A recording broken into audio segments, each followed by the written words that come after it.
Когда Мане нужно было принять очень важное решение и спасти свой народ от голода и разрушения.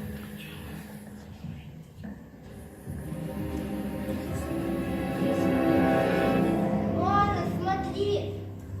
Нет, урожая давно уже нету.